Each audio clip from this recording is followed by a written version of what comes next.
사랑하는 성도님들에게 하나님의 은혜와 또 축복이 함께 하실 축복합니다. 혹시 이제 3부 때는 조금 이제 소통이 될 것 같은데, 혹시 옛날 노래 가운데 국보급인데 김국한 씨의 타타타 노래 아십니까? 내가 나를 모르는데, 아우 감사해요. 난들 너를 알겠는. 이 세대 차이가 확실히 나요. 2부와 3부는. 이 노래의 어떤 그 철학의 어떤 의미를 좀 담아낸다면, 자기 자신을 잘 모르는데 내가 어떻게 다른 사람을 알 수 있겠느냐, 그런 뜻입니다. 자기 이해 지능이라는 말이 있습니다. 자신을 이해하고 느낄 수 있는 인지 지능을 말하는 것인데, 내가 누구이며 어떤 감정을 가졌으며 왜 이렇게 행동하는지 등등 자신을 이해하는 능력입니다. 자신을 이해하는 능력이 부족한 사람은 자기 자신도 잘 모를 뿐만 아니라 다른 사람도 잘 몰라요. 그러니까 대인관계가 나빠질 수밖에 없죠. 그러니까 나를 모르면 타인을 제대로 알 수 없습니다. 그러니까 심리학에서 보면 조아리창 이론이 있는데, 이렇게 우리 안에 마음이 4가지 창이 있습니다. 첫 번째 창은 공개 영역입니다. 나도 알고 남도 알고 잘 아는 영역이에요. 두 번째 창은 눈먼 영역인데 나만 모르고 다 알고 있는 거예요. 나에 대해서 나만 모르고 모든 사람이 다 아는 거예요. 세 번째는 비밀 영역인데 나만 알고 있고 다른 사람은 모르는 영역이에요. 그리고 네 번째는 미지의 영역이라고 나도 모르고 남도 모르는 영역이 있습니다. 이런 우리의 마음의 창에서 이 공개 영역의 창이 넓어져야지, 나도 알고 남도 아는 이 창이 넓어져야지만 인간관계가 좋아진다는 것입니다. 그렇게 하기 위해서는 우리가 자기에 대해서 적극적인 노출이나 적극적인 수용이 좀 필요하다는 겁니다. 오늘 예수님이 너희는 나를 누구라고 하느냐라고 질문을 하시는데, 이 예수님의 질문에 답변을 하려고 하면 첫째는 내가 구원받아야 된다는 죄인이라는 사실을 내가 알아야 돼요. 이걸 알아야 답변할 수 있고 예수님만이 나의 구원자가 되신다라는 것을 알아야지만 또 답변할 수 있는 것입니다. 하지만 우리가 정답을 말했지만 정답이 아닐 수가 있어요. 이 말이 뭐냐면, 정답은 말했는데 그 정답을 해답으로 풀어서 말하지 못하면 정답이 아니죠. 교회 건축을 할 때 여러 가지 해프닝과 이벤트가 많았는데, 저희 옆에도 작은 집을 건축하시는 분이 그 오수관을 저희 교회 카페 쪽으로 이렇게 내고 있었어요. 제가 그걸 발견하고 가서 당신들 누구 허락받고 이렇게 하느냐라고 따졌더니 뭐 이런저런 이야기 하시다 한 분이 저를 보면서 자기가 베들레헴 교회 담임 목사를 잘 안 돼요. 이 웃지 않는 분은 머리가 안 돌아가는 거예요. 제가 베들레헴 교회 담임 목사를 잘 아냐니까, 자기 정말 잘 안 돼요. 그러면서 베들레헴 교회 담임 목사가 최광영 아니냐는 거예요. 제가 맞다고. 저보고 하는 말이 담임 목사 잘 아냐니요. 저도 잘 안다 그랬어요. 그래서 그분의 성격이 굉장히 개팍한데 이렇게 허락 없이 오수관 설치하는 거 알면 굉장히 개팍한 분이라고, 법적으로 대응할 수 있다고 이렇게 이야기했더니 그분이 그 말 듣고 1시간 뒤에 철거해 갔습니다. 여러분, 그가 베들레헴 교회 담임 목사가 최광영이라는 건 알았지만 해답은 몰랐던 거죠. 누가 이 담임 목사인지는 몰랐어요. 예수님이 지금 여러분에게 질문하지 않습니까? 너희는 나를 누구라고 하느냐? 그러니까 여러분들이 주는 그리스도시요 살아계신 하나님의 아들입니다라고 이렇게 고백할 수 있어요. 이 정답이에요. 100점짜리예요. 근데 이게 해답으로 말하지 아니하면 당신이 알고 있는 정답이 아닐 수 있다는 것입니다. 오늘 주님께서 너희는 나를 누구라고 하느냐, 이 질문에 여러분들이 정답과 해답으로 답변하려고 하면 첫 번째로는 세상의 소문과 믿음을 분별해야 됩니다. 자, 13절 말씀 같이 읽어봅시다. 시작. 예수께서 빌립보 가이사랴 지방에 이르러 제자들에게 물어 이르시되 사람들이 인자를 누구라 하느냐. 자, 예수님이 제자들에게 첫 번째 하신 질문은 세상 사람들이 나를 누구라고 하느냐는 것입니다. 그때 사람들은 예수님을 보면서 그 당시 불의를 행하던 헤롯 대왕에게 저항했던 세례 요한이 생각나는지도 모릅니다.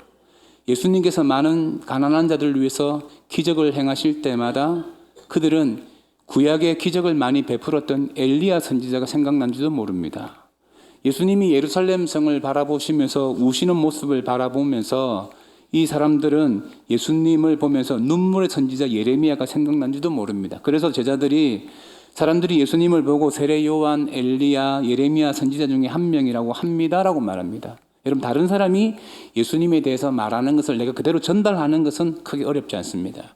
오늘 15절에 보면 예수님이 이르시되 너희는 나를 누구라고 하느냐. 이 말은 그런데 너희들은 나를 어떻게 믿고 있느냐는 겁니다. 12명의 제자 중에 베드로가 대표로 대답을 했습니다. 16절에 보면 시몬 베드로가 대답하여 이르되 주는 그리스도시요 살아계신 하나님의 아들이시나이다. 여기서 주라는 말은 당신은 이런 뜻이에요. 그리스도는 히브리 말로 메시아인데 기름을 붓는다는 의미를 가지고 있는데 여러분 구약 성경에 기름을 붓는 직분이 세 가지가 있어요. 왕을 세울 때 기름을 붓고 제사장을 세울 때 기름을 붓고 선지자를 세울 때 기름을 붓는데 왜 기름을 붓느냐 하면 당신을 왕으로 인정합니다.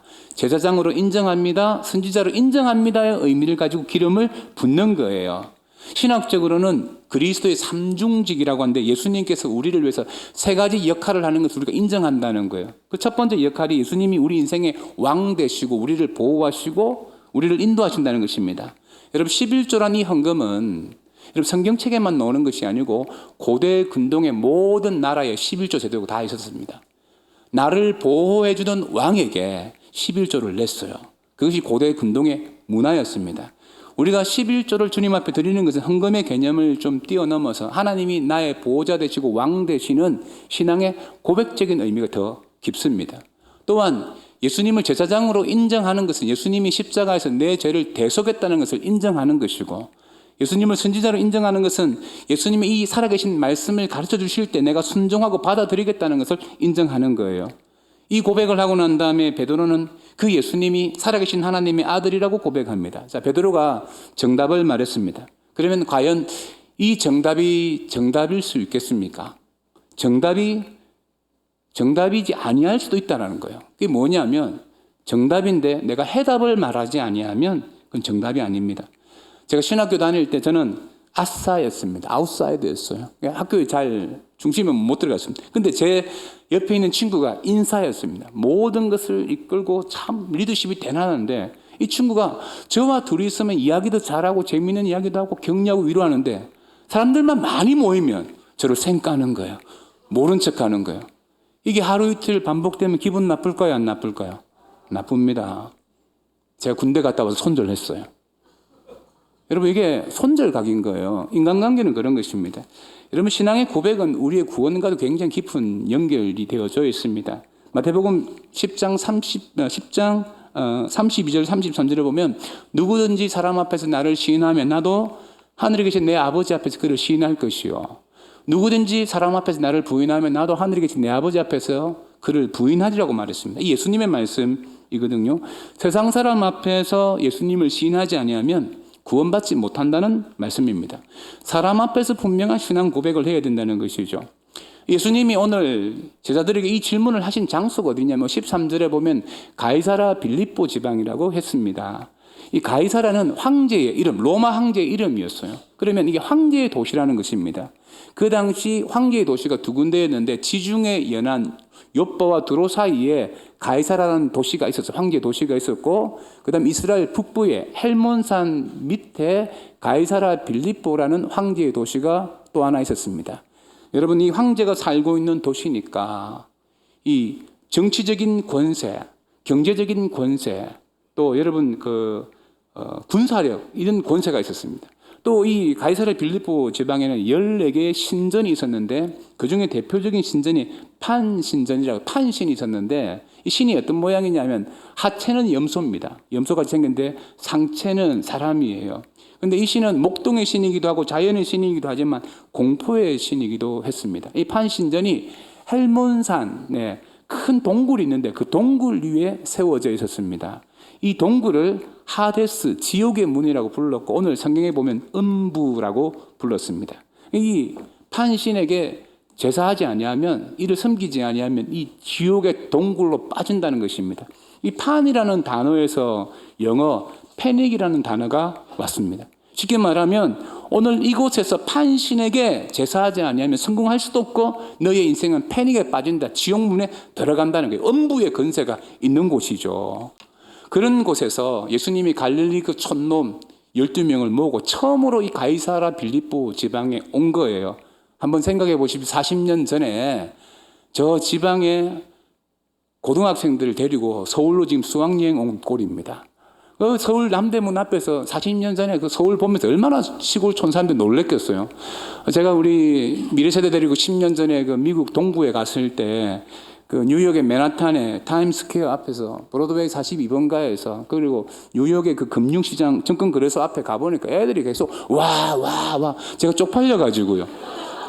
저도 쪽팔리는데 막 애들도 소리 너무 지르고 하니까 그런 분위기예요. 그 세속적인 성공적인 문화 앞에서 지금 예수님이 묻는 거예요. 너희들은 나를 누구라고 하느냐? 그 판신전 앞에서 오늘 판신을 섬기지 않으면 패닉에 빠뜨린다고 말합니다. 우리가 언제 패닉에 빠뜨립니까? 증권시장 경제가 막 붕괴될 때 패닉에 빠졌다 그러고 갑자기 병원 갔는데 큰 중병이라 그러면 나도 모르게 패닉에 빠지고 자녀가 갑자기 반항하고 엉뚱한 짓 하면 패닉에 빠지잖아요. 그런 상황 가운데서 지금 주님이 묻는 거예요. 너희는 나를 누구라고 하느냐? 여러분 매일 주식하시는 분들 스마트폰 보시잖아요. 가상화폐 투자하시는 스마트폰 보시잖아요. 제가 부탁하면 예배 시간에 보지 마십시오. 그러면 내일 폭락할 줄 믿습니다. 그런데 이런 걸 보면서 부동산 있던 투자 이런 거 하실 때마다 그 상황 가운데 주님께서 우리에게 물어보는 거예요. 너희는 나를 누구라고 하느냐? 세상의 소리 앞에서 너희의 믿음들이 구별되어지느냐? 교회법에 보면 우리 장로님, 권사님, 안수집사님은 황종직입니다. 교회법에 보면 이 황종직들이 공예배에 참석하지 아니하고 11조나 의무헌금을 하지 아니하면 그 직분을 면할 수 있다. 의무헌금을 하지 아니하는 것이 교인에게 덕이 되지 못할 경우에는 공고 휴직을 할 수 있다는 것이 교회 정치 13장 6조입니다. 교회에서 이런 것을 가르치지는 않죠. 교회법은 다 성경을 근거로 만들어져 있습니다. 교회법이 왜 이렇게 강력하게 만들어져 있는지 아십니까? 교회법이 강력한 이유는 돈이 당신의 메시아가 아님을 증명하라는 거예요. 직분을 받을 때 목사로서 안수를 받을 때 다 서약해요. 세상의 성공이 메시아가 아님을 증명해 보이라는 것입니다. 여러분, 세상의 소문처럼 예수님을 세례 요한이나 엘리야나 예레미야처럼 그렇게 믿고 있지 않습니까? 정의의 불의에 저항하시는 분으로, 내 인생에 어려움이 있을 때 기적을 베푸는 분으로, 내가 고통 중에 있을 때 나와 함께 슬퍼하며 울어줄 수 있는 분으로만 믿고 있지는 않냐는 거예요. 전 세계 이슬람 인구가 25%입니다. 기독교를 위협한다 그러지 않습니까? 근데 그들이 예수님을 어떻게 평가하는 줄 아십니까? 예수님을 적대적으로 대하잖아요. 그 코란에 보면 예수님은 선지자로 믿고 있습니다. 세상에 많은 사람들이 예수님을 좋은 랍비, 선생님 정도 다 알고 있을 때도요. 예수님을 욕하는 사람들이 어디 있어요? 그런 사람은 없습니다. 근데 여러분들은 교회를 다닐 때 그냥 세상 사람들의 수준 정도에서 혹시 예수님을 대하고 있지 않습니까? 이런 분들의 공통점이 뭐냐면 돈과 건강과 자녀, 기타 자신의 인생의 문제를 주님께 맡기지 못해요. 자기가 다 해결하려고 해요. 그러다가 잘못되면 패닉에 빠지는 거예요. 예수님이 이 질문을 하신 장소가 중요한 거예요. 그 판신전, 가장 세속적으로 성공하고 어떻게 보면 뉴욕의 증권거래소 앞에서, 맨하탄 앞에서, 브로드웨이 42번가 그 뮤지컬 잘한 그 앞에서 그때 물어보는 거예요. 이곳에서 너희들은 나를 누구라고 하느냐? 세상은 권력이 메시아고 돈이 메시아고 성공이 메시아라고 하는데 너희들은 나를 누구라고 하느냐? 거기에 대해서 답변하실 수 있어야 된다는 것입니다. 세상과 별 차별 없이 예수를 믿고 있다 그러면 여러분의 신앙의 고백은 한번 다시 점검해 보십시오. 두 번째로 신앙의 고백의 지속성을 점검해 보기 위해서 예수님이 질문하시는 것입니다. 우리 신앙을 고백하지만 지속성이 없으면 그 사람 마음속에 100%의 근심이 지배하고 불안으로 일어나지 아니할 일들을 걱정하며 살아갑니다. 성경에서 계속 반복하는 말씀이 뭐예요? 근심하지 말라, 두려워하지 말라, 염려하지 말라 이런 말씀이 여러 곳에서 나오잖아요. 왜 성경은 한 번만 말하면 되는데 잔소리처럼 여러 번 말을 하느냐? 그러면 그 이유는 간단해요. 이 세상을 살아가면서 너희들이 주인이 되지 말라는 것입니다. 내가 주인이 되면 내가 모든 일을 해결해야 되기 때문에 걱정되어지고 두려워지고 염려되어지는 거예요. 자녀의 인생도 다 내가 책임지려고 하니까 내가 뒷바라지 하려고 하니까 걱정되어지고 염려되어지는 거예요. 근데 성경은 뭐라 말합니까? 주님을 주인 삼으면, 주님을 왕으로 섬기면 주님께서 그 모든 문제를 해결해 주신다는 거예요.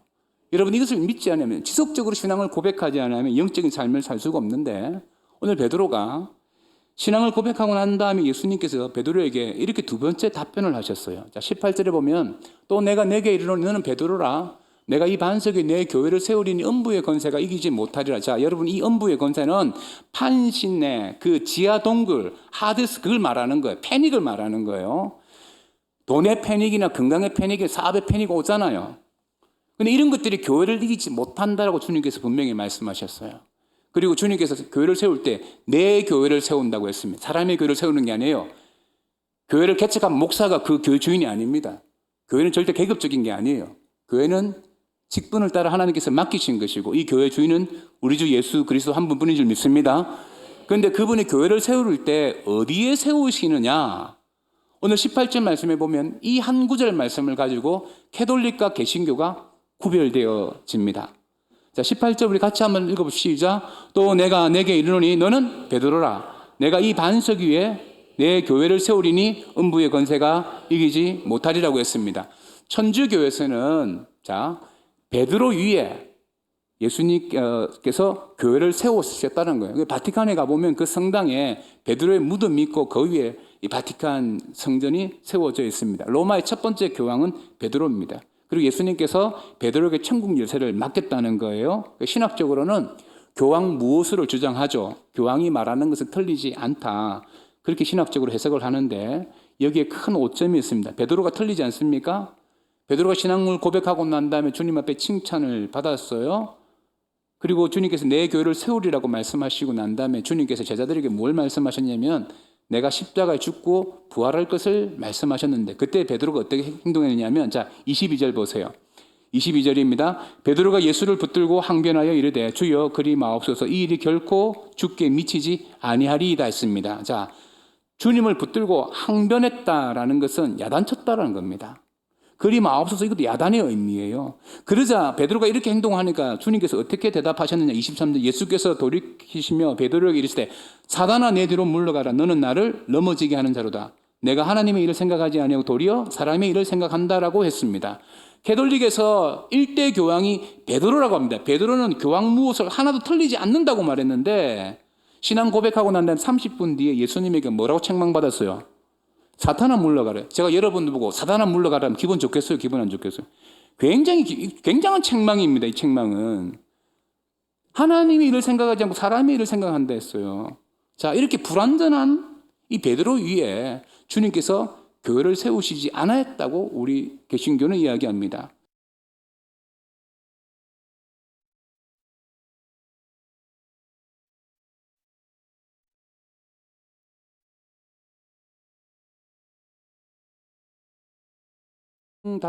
남성 명사입니다. 근데 내가 이 반석은 여성 명사예요. 그래서 명사가 틀리기 때문에 남성과 여성으로 나누어지기 때문에 이건 베드로를 의미하는 게 아니고 베드로가 했던 신앙의 고백 위에 교회를 세웠다라고 개신교는 이야기를 해요. 저도 그렇게 여러분들에게 많이 가르쳤습니다. 그러니까 여러분 이 문맥을 한번 보세요. 문법적으로 보면 캐톨릭의 말이 맞습니다. 자, 이 반석할 때 지시대명사 이는 누구를 가리키는 거예요? 베드로를 가리키는 것입니다. 자, 개신교에서 지금 하는 해석에서 모순이 뭐냐면 이 지시대명사에 대해서 우리가 모순을 가지고 있습니다.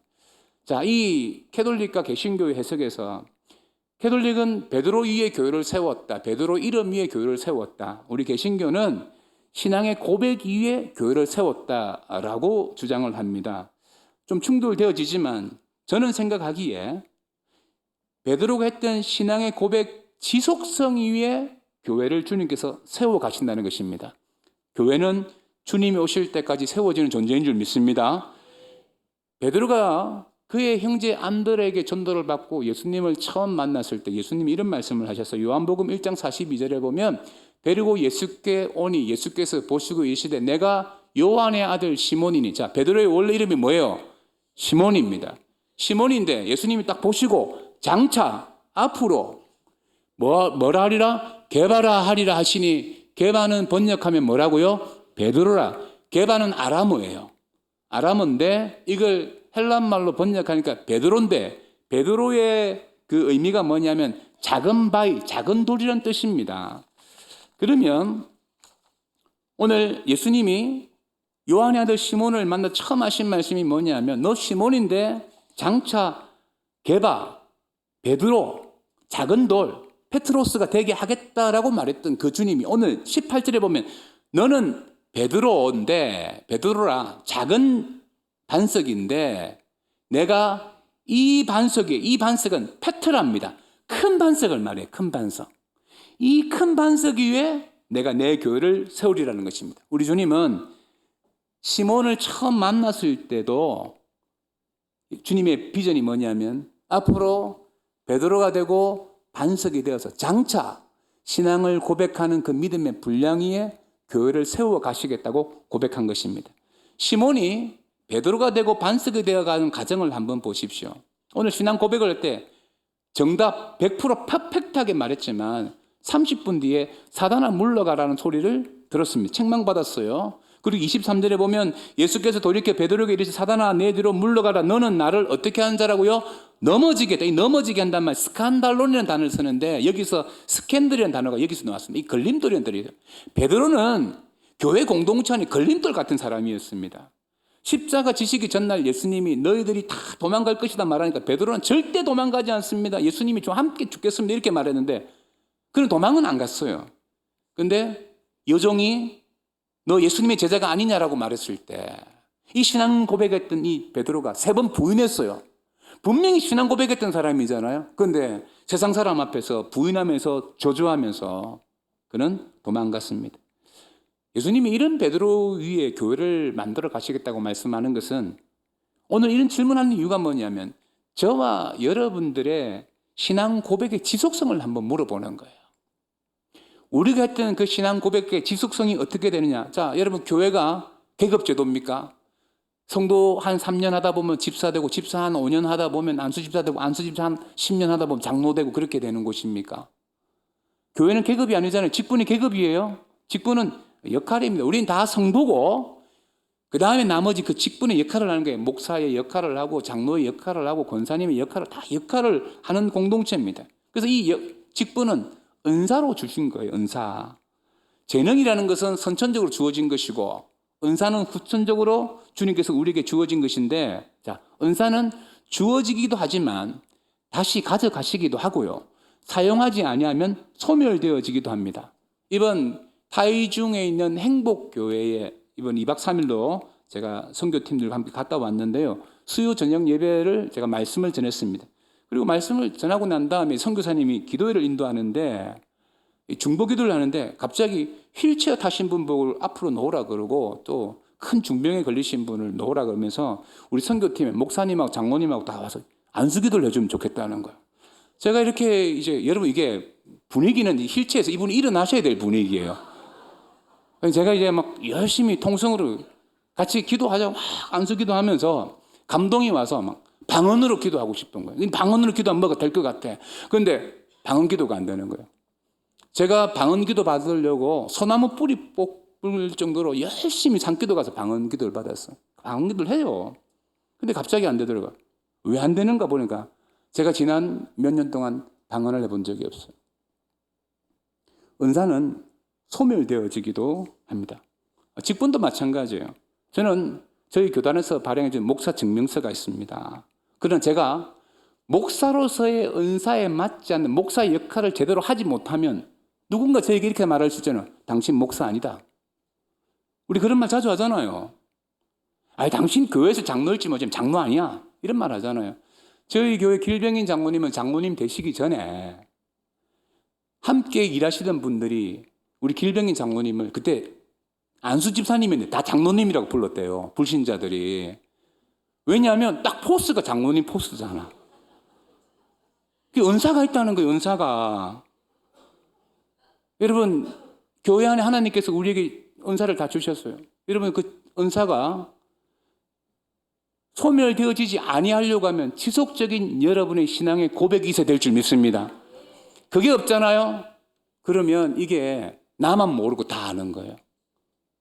내가 교회 직분을 받았는데 그 직분을 제대로 감당하지 못한다는 것을 나만 모르고 모든 사람이 다 아는데 말을 못할 뿐이에요. 오늘 여러분 마치고 나가서 여러분 교제하시는 분에게 이렇게 한번 물어보세요. 제가 신앙생활 잘하고 있습니까? 물어보면 다 잘한다 그래요.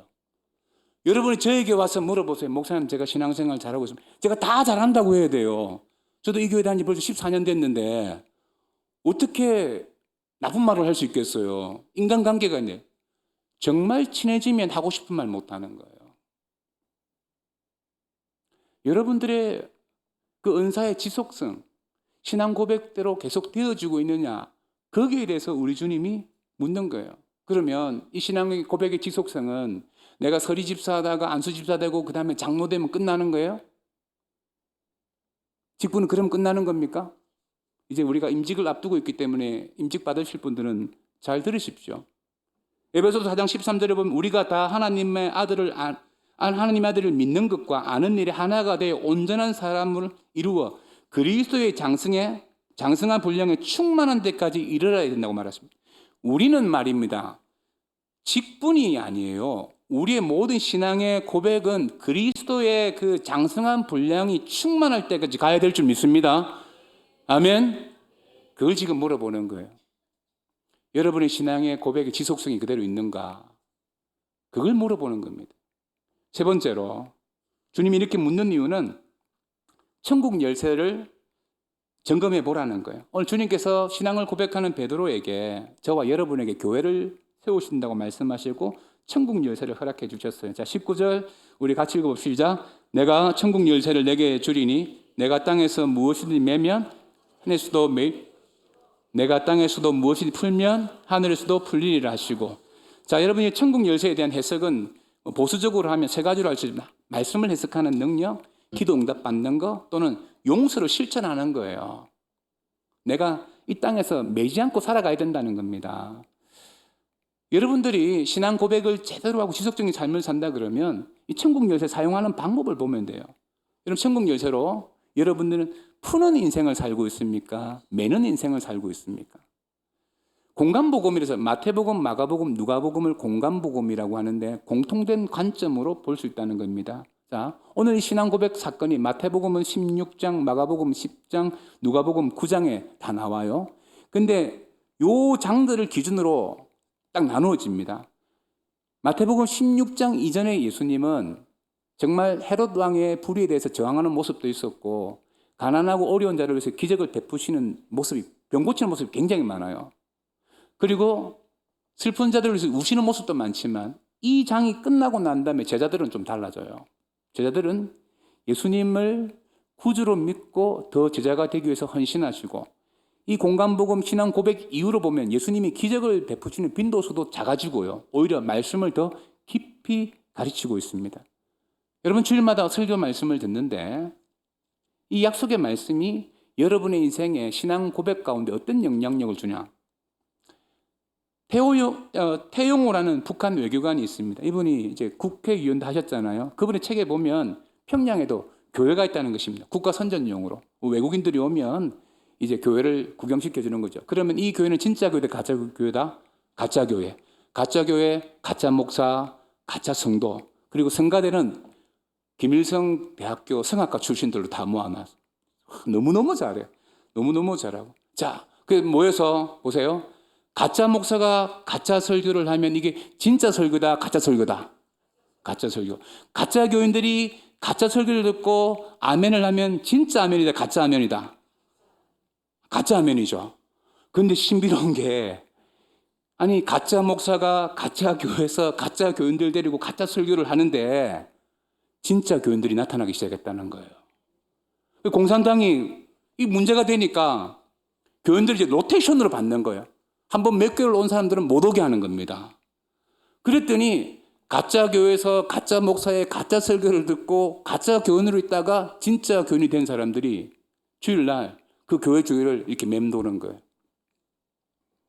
여러분들은 그 신앙 고백이 진짜예요, 가짜예요? 가짜 목사의 가짜 설교를 듣고도 진짜 교인이 되어지는 곳이 북녘땅인데, 우리의 신앙의 지금 상황 가운데서 우리는 왜 이렇게 하지 못할까요? 우리는 가이사라 빌립보라는 이 자본주의 사회에 살고 있거든요. 극동방송이, 제주 극동방송이 북녘 땅에 AM 방송을 보내요. 주파수를 쏘면 편지가 한 번씩 극동방송으로 옵니다. 중국을 경유해서. 거기 보면 눈물 젖은 편지가 많아요. 극동방 야간에 성경을 읽어줍니다. 천천히 좀 읽어달라. 성경을 받아 적어요, 그분들은. 북한 땅에 성경이 없으니까 성경을 자기가 직접 받아 적어서 적는 성경을 만들고 있고, 그 내용에 보면 찬송가 1절 정도는 천천히 불러주시면 받아 적겠다는 겁니다. 여러분, 정말 살기 힘든 곳에서는 목숨 걸고 신앙생활을 하는데 우리는 왜 그렇게 반응하지 못할까요? 우리는 가이사라 빌립보 지방에 있거든요. 자본주의 사회에 살고 있고, 세상이 돈이 전부 다인 것처럼, 돈이 메시아고 권력이 메시아고 자녀 교육이 메시아인 것처럼 그렇게 우리에게 메시지를 던지기 때문입니다. 제가 이번 교구 아우리치 좀 걱정되는 게 있어요. 여러분, 교구 아우리치를 200명 넘게 신청하셨던데 어떤 분들은 이 교구 아우리치를 휴가 대신 가시려고 하시는 분들이 있는데, 그런 분들 가시면 천국 열쇠로 모든 걸 다 매는 사람 역할을 합니다. 교구 아우리치는 휴가 가는 게 아니고 봉사 가고 선교 가는 거예요. 그런 마음을 가질 때 천국 열쇠로 푸는 역할을 할 수 있는 거예요. 저는 여러분들에게 좀 묻고 싶거든요. 여러분들은 정말 이 천국 열쇠를 주님 앞에서 풀면서 살아가고 있는지 매면서 살아가고 있는지, 여러분들이 왜 천국 열쇠를 내가 진짜인데 왜 사용하지 못할까요? 지난 일주일 동안 여러분들은 가이사랴 빌립보라는 그 판신전이 있었던 그 대단한 곳에서 설교를 한 3,000편씩 듣고 왔어요. 쇼츠나 유튜브나 SNS나 기타 대중, 돈이 중요하고 지금 뭐가 중요하고 주식이 어떻고 부동산 정책이 어떻고 뭐 자녀 교육은 있고 노년은 얼마가 있어야 되고, 이런 설교를 한 3,000편 정도 듣고 왔으니까 오늘 주일 설교 한 편 들으면 영향력이 있다 없다? 이게 거의 영향력이 없어요. 제가 오늘 좀 길게 해도 아무 상관이 없어요. 여러분, 자녀들을 왜 수련회 못 보내죠? 제가 보고를 받아보면 자녀들 수련회 못 보내는 이유가 있더라고요. 성적 떨어질까 봐. 성적 떨어지면 대학 지나가는데 어려움을 겪는다는 겁니다. 여러분, 제가 분명한 진리를 말씀드리지만 3일 공부 못해서 대학 못 가면 원래 못 가는 아이예요. 그 부모의 DNA를 넘어갈 수가 없습니다. 예? 그 긴장된 마음은 이해되어지지만 우리 목사들도 하는 말이 있어요. 어설프게 공부 잘하는 아들은 집안에 우환이란 말이 있어요. 1등은 아닌데 2.5등 하는 애들, 그 탁해청이 어려운 애들이 있어요. 제가 14년 동안 저희 베들레헴교회 미래세대 봐왔습니다. 별 차이 나지 않습니다. 왜 수련회를 못 보내느냐? 불안해서 그래요. 불안해서 못 보내는 거예요. 내가 불안하다는 것은 누구를 못 믿는 거예요? 하나님을 못 믿어서 그런 거예요. 그래서 내가 시박 고백하는 모든 신앙 고백이 가짜인 거예요. 가짜. 틀린 거예요. 하나님의 보호하심을 내가 믿지 못하는 것입니다. 유대인들이 구약 성경을 다 믿어요. 그 신약 성경은 안 믿어요. 안 믿는 이유가 뭐냐면 예수님을 안 믿기 때문에 신약 성경을 인정하지 않아요.